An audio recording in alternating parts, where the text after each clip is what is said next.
Looking at it, it looks morally wrong. Taking from some English film and putting in your film, it looks. How can this guy do it? Can't this guy think on his own? Can't he create something on his own? Rajamouli cinema industry में एक नाम नहीं बल्कि एक stamp की तरह काम करता है, जो अगर किसी फिल्म पे लग जाए तो फिर सवाल जवाब नहीं पूछे जाते। बस लोग पूछते हैं कि इस बार कौन कौन से रिकॉर्ड्स टूटेंगे, क्या इस बार 2000 करोड़ से नीचे कुछ बात होगी। लेकिन फिर भी आज SSMB29 के एक पोस्टर के बाद SS राजा मौली पर भी ऑडियंस ओम राउत की तरह डाउट कर रही है। और पृथ्वीराज सुकुमारन के as a villain first look को कोई सूर्या के अथेरिया 24 तो कोई इवन मार्वल के डॉक्टर ऑक्टोपस तो कोई कार्ल फ्रॉम क्रिस 3 की कॉपी बतला रहा है। The actual question would be, do you copy from Hollywood films? इसलिए सवाल ये है कि जिस फिल्म को 1000 करोड़ की फिल्म बताया जा रहा है, जिसे बिगर देन अवतार बताया जा रहा था, राजा मौली खुद जिसे बिगर एंड बेटर बता चुके हैं। I just started writing about 2-3 weeks back. Globe-trotting action adventure.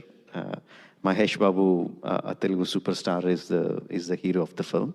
So yeah, bigger and better. ऐसे में इस तरह की पोस्टर लाने की क्या जरूरत थी, ऊपर से तब जब 15 नवंबर को फिल्म का टीजर भी आने वाला है। इवन लोग कह रहे हैं कि अगर बॉलीवुड ने ऐसी पोस्टर डाली होती तो लोग इन्हें इतनी गालियां देते, लेकिन ये तो साउथ की फिल्म है इसीलिए इसे इतना सपोर्ट मिल रहा है। कोई कह रहा है कि आप सुकुमारन को विलन क्यों ही लेते हो, ये विलन कहीं से लगता है। तो कोई कह रहा है कि प्लीज प्लीज अगर थोड़ा टाइम लेना हो तो ले लो, लेकिन कुछ बेटर लेके आओ। बात यहाँ तक पहुंची है कि लोग राजा मौली को फिल्म मेकिंग सिखा रहे हैं, वो भी एक्स के कमेंट सेक्शन में। एक बंदा तो यहाँ तक कह रहा है कि ये लो, तुमसे अच्छा पोस्टर डिजाइन तो जेमिनी दीदी करके दे देती है। और इसी बीच लोग लगे हाथ महेश बाबू को भी ट्रोल करने लग जा रहे हैं कि अरे लीड में ही एक्सप्रेशनलेस एक्टर को ले लिया है तो फिल्म का बंटादार तो होना ही है। इसीलिए बात करना मैंडेटरी हो जाता है कि SSMB29 से एज एन ऑडियंस हमें क्या एक्सपेक्ट करना चाहिए, और क्या यह बिग बजट फिल्म राजा मौली की पहली और आखिरी सबसे बड़ी गलती होगी। अब देखो, इस वीडियो के लिए आप में से काफी सारे लोगों ने हमें कमेंट किया था, काफी सारे लोगों ने इंस्टा DMs भी किए थे, जैसे कि सुजल परमार भाई। तो इसलिए हमें भी मोटिवेशन मिला कि हमें ये वीडियो जरूर बनानी चाहिए। तो हाँ, इस वीडियो में सबसे पहले बात करेंगे इस पोस्टर को लेके, जिसको लेकर सबसे बड़ा क्लेम ये है कि इसे सूर्या की फिल्म 24 से इंस्पायर्ड बताया जा रहा है। Hey, I've seen this one. This is a classic.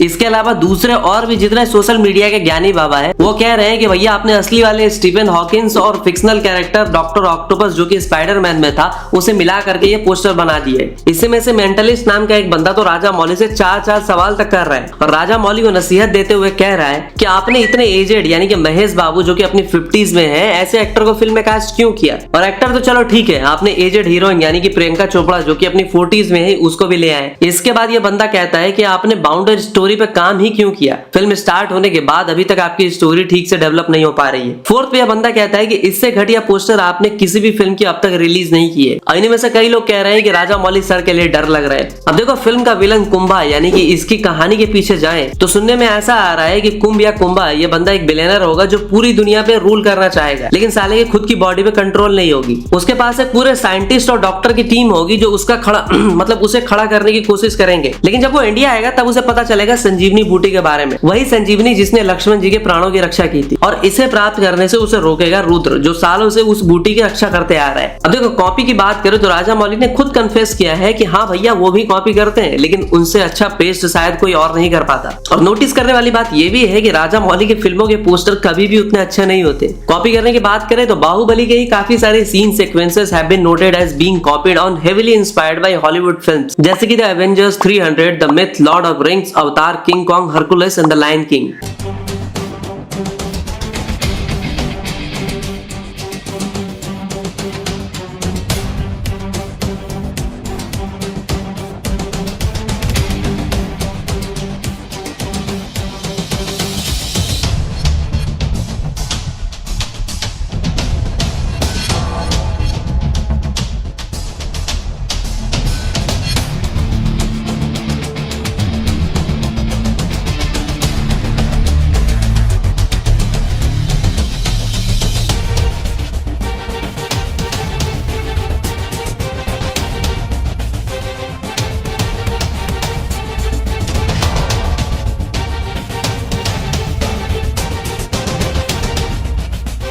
वैसे इस वीडियो को देखने के बाद आप नोटिस करके बताओ कि बाहुबली में कौन सी सीन कॉपीड थी और कौन सी हॉलीवुड फिल्म ने बाहुबली से कॉपी किया था। क्या हुआ, चकरा गया ना दिमाग? हाँ, ये बात सही है कि बाहुबली का वो वाटरफॉल भी जंगल बुक से इंस्पायर्ड था। ईगा के भी काफी सारे सीन्स बी एंड कॉकरोचेस से इंस्पायर्ड थे। वैसे ही विक्रमातुडु के भी कुछ सीन्स किसी मलयालम फिल्म से इंस्पायर्ड थे। वेल, इसी सिनेरियो के लिए क्विंटिन टेरेंटिनो का एक फेमस कोट याद आ गया। वो कहते हैं कि I steal from every single movie ever made, great artist steal, they don't do homages. फिर भी SSMP 29 के पोस्टर को देख के लोगों का कहना है कि मालिक 1000 करोड़ की फिल्म बना रहे हो, 10-20 लाख ढंग से पोस्टर बनाने में भी खर्च कर देते। बट इतनी नेगेटिविटी ट्रोलिंग के बावजूद इस पोस्टर को लेकर बात करें तो भाई 24 आवर्स में इस पोस्टर ने भाई सारे रिकॉर्ड्स तोड़ फोड़ के रख दिए, जिसमें सिर्फ SS राजामौली के पोस्ट पे अराउंड 12.3 मिलियन व्यूज आ गए, महेश बाबू के पोस्ट पे 3.7 मिलियन व्यूज, PC के पोस्ट पे around 0.6 million views, SS Kartikeya यानी कि राजामौली के बेटे के पोस्ट पे 0.45 million views, Shri Durga arts के पोस्ट पे 0.22 मिलियन व्यूज। मतलब इन सब का टोटल मिलाकर बात करें तो 18.3 मिलियन व्यूज आए इस पोस्टर पे। ऊपर से आप कोई भी न्यूज उठा के देख लो, हर किसी ने इस फिल्म के पोस्टर को कवर करा है। अब जो लोग राजामौली को ज्ञान बांट रहे थे,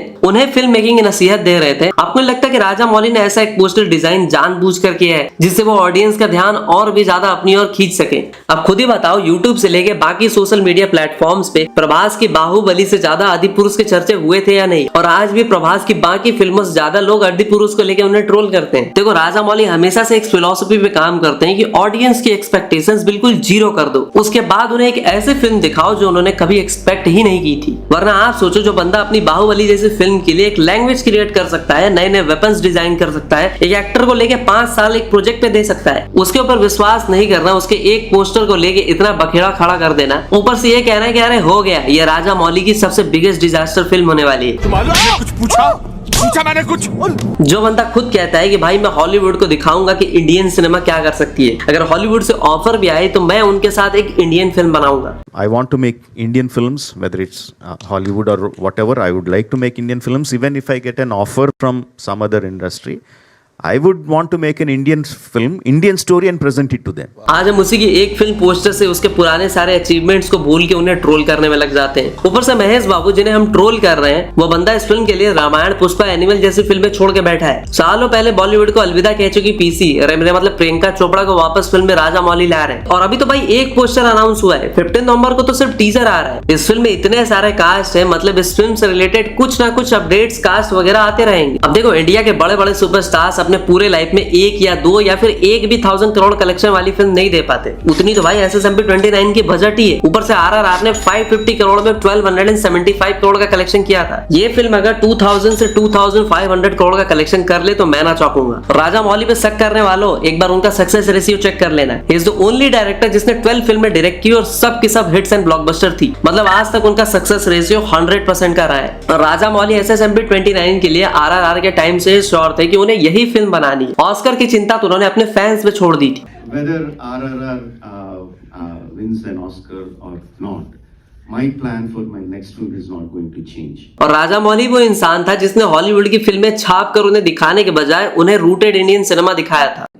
AR रहमान की धुन हो या राजामौली की महागाथा, हर कहानी भारतीय संस्कृति की आवाज बनकर दुनिया के करोड़ों लोगों के दिलों में उतरी है। ऊपर से राजामौली ने इस फिल्म में वो किया है जो आज तक आई डोंट थिंक सो किसी डायरेक्टर ने किया होगा। राजामौली साहब ने भाई इस फिल्म के लिए AI की क्लासेस तक ली है और इस फिल्म में VFX, CGI, विजुअल आर्ट का भरपूर उपयोग किया गया है। अब देखो, फिल्म के लिए जिसके अंदर पैशन हो वो तो किसी भी हद तक जा ही सकता है। और राजामौली की दूसरी सबसे बड़ी रूल की बात करें तो वो है फिल्मों को 2 पार्ट्स में बनाने का। देखो, राजामौली की अब तक की जितनी भी पैन इंडिया वाली फिल्म है, जैसे कि बाहुबली को देख लो, उसे 2 पार्ट्स में रिलीज करा गया था और वो ऑल टाइम ब्लॉकबस्टर हुई थी। उसके बाद से सालार, KGF, कांतारा, देवरा, पुष्पा, कल्कि, ब्रह्मास्त्र और न जाने कितनी ही फिल्मों का सेकंड पार्ट बना। मतलब कहानी को 2 पार्ट्स में दिखाने का ये ट्रेंड राजामौली ने ही सेट किया था, जिसे आज भी सब फॉलो करते आ रहे हैं। और 1000 करोड़ क्लब की शुरुआत भी इसी इंसान ने की थी। और इस बार भी राजामौली की बाकी फिल्मों की तरह इस फिल्म की कहानी भी उनके बाबूजी यानी कि KV विजेंद्र प्रसाद ने ही लिखी है। और SSMP 29 को लेकर भी अब तक यही अपडेट थी कि इस फिल्म को 2 पार्ट्स में लाया जाएगा। खुद राजामौली के बाबूजी KV विजेंद्र प्रसाद ने भी बात कही थी, लेकिन all of a sudden Rajamouli ने पार्टी बदल लिया और अब वो इस फिल्म का एक बार में ही फुल एंड फाइनल सेटलमेंट करने के प्लान में। देखो, देखो पिंक ब्लैक के रिकॉर्ड के अकॉर्डिंग राजा मौली कहते हैं कि आजकल ट्रेंड बन गया है फिल्मों से ज्यादा पैसे मिल्किंग करने के लिए। लोग अननेसेसरी फिल्मों को 2-3 पार्ट्स में बना रहे हैं, इसलिए डिसाइडेड कि भैया स्टोरी को बेकार में च्युइंगम की तरह खींच खाच के 2 पार्ट्स में ना बनाने के बजाय एक ही पार्ट में पूरी की पूरी फिल्म दिखा दो। और वंस अगेन इस बार इस फिल्म के लिए राजा मौली फिर से सारी हदें पार करने को तैयार है। फिर चाहे काशी के लिए सेट डिजाइन करना हो, अफ्रीका केनिया के जंगलों में फिल्म की शूटिंग करनी हो, या फिर टॉप नॉच सिक्योरिटी लगा के फिल्म से रिलेटेड कुछ भी मटेरियल बाहर ना आने देना हो। ऊपर से महेश बाबू का जो फर्स्ट लुक अनवील किया गया था, जिसमें उनके गले में एक लॉकेट दिख रहा है जिसमें त्रिपुंड, नंदी और त्रिशूल बने हुए, इससे साफ साफ पता चल रहा है कि फिल्म की कहानी में हमारे शास्त्रों और हमारे स्क्रिप्चर्स को काफी अच्छे तरीके से ब्लेंड किया गया है। देखो सोशल मीडिया एक ऐसी जगह बन चुकी है जहाँ कंपैरिजन करना आम बात है, जहाँ पे ट्रोलिंग, इनसिक्योरिटी, दूसरे की खुशी में दुखी फील करना, ये चीजें आम हो चुकी है। ऐसे में राजा मौली जो करना चाहते थे,